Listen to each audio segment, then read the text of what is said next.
Hello, everybody. So, I may have given a lot of people a surprise today. That is how a 31-year-old California tutor began an email to his family at 8:34 p.m. on a Saturday. He followed that casual opening by apologizing to his parents for misleading them about a job interview. The email then shifts to a chillingly matter-of-fact tone. Alan apologizes to his colleagues for a sudden personal emergency and notes that by the time his family reads the message, he will likely require emergency care for what he calls self-inflicted status. He then lays out his justification. He writes that he refuses to let the crimes of the current administration coat his hands, framing his impending actions as a twisted moral obligation. The message functions as a calculated declaration of war. A seemingly ordinary citizen sat down and calmly outlined a violent attack on the highest levels of the US government, minutes before he attempted to execute it. While that email sat unread in a family inbox, the physical reality was unfolding at the Washington Hilton. President Trump, his cabinet, and 2,600 guests were gathered for the White House Correspondents Dinner, wrapped in the tightest security bubble the Secret Service provides. That bubble was tested the moment Alan sprinted toward the main security checkpoint outside the ballroom, raising a weapon and charging directly into the screening area.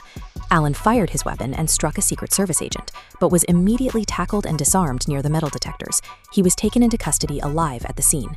To understand how an armed civilian got within yards of the president, we have to look at the 1,052-word manifesto he left behind. His writings document how his ideological grievances translated into a specific physical breach.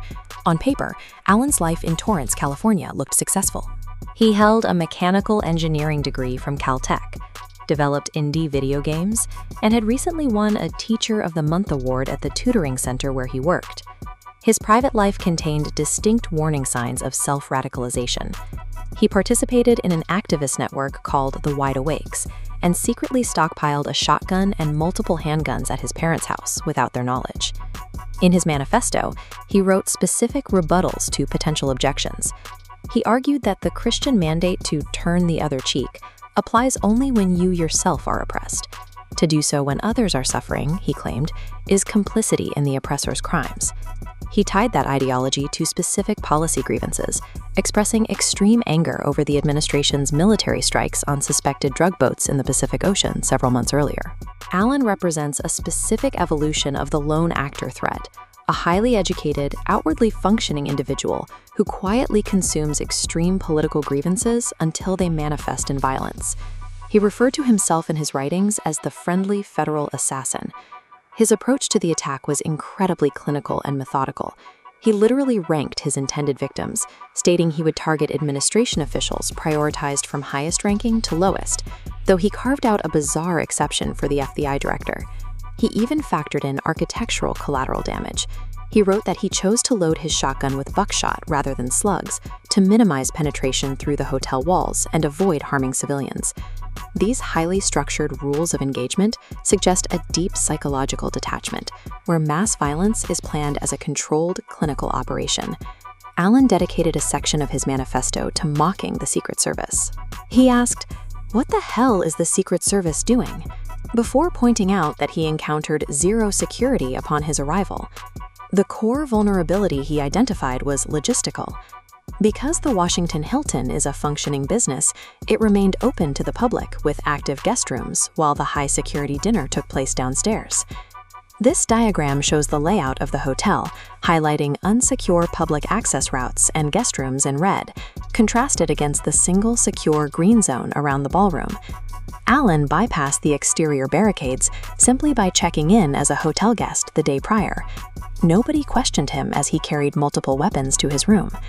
By launching his attack from the 10th floor, he started his charge from inside the building. He bypassed the massive exterior security apparatus and walked directly into the lobby space at the edge of the secure ballroom. A massive exterior perimeter provides little protection against an attacker who has already secured a room directly above the ballroom. Despite the logistical loophole, the Secret Service relies on layered interior security. Before Alan could reach the dinner, he was forced to confront a final magnetometer checkpoint right outside the ballroom doors. When he opened fire, a Secret Service agent took a direct hit. Because the agent was wearing a ballistic vest, he survived the impact and was released from the hospital shortly after. Security personnel swarmed the shooter. Instead of returning lethal fire in a crowded hallway, law enforcement tackled and disarmed Alan. He survived the incident with only a knee injury. Taking the attacker alive moves the focus from the immediate physical threat to the investigation of his premeditative planning. Following his medical evaluation at a local hospital, Alan's next steps involve an immediate arraignment in federal court. He faces severe preliminary federal charges, including using a firearm during a crime of violence and assaulting a federal officer with a deadly weapon. The modern threat to democratic institutions does not always take the form of an organized group. Sometimes it's an unassuming tutor who quietly self-radicalizes, rents a hotel room, and exploits the simplest blind spots.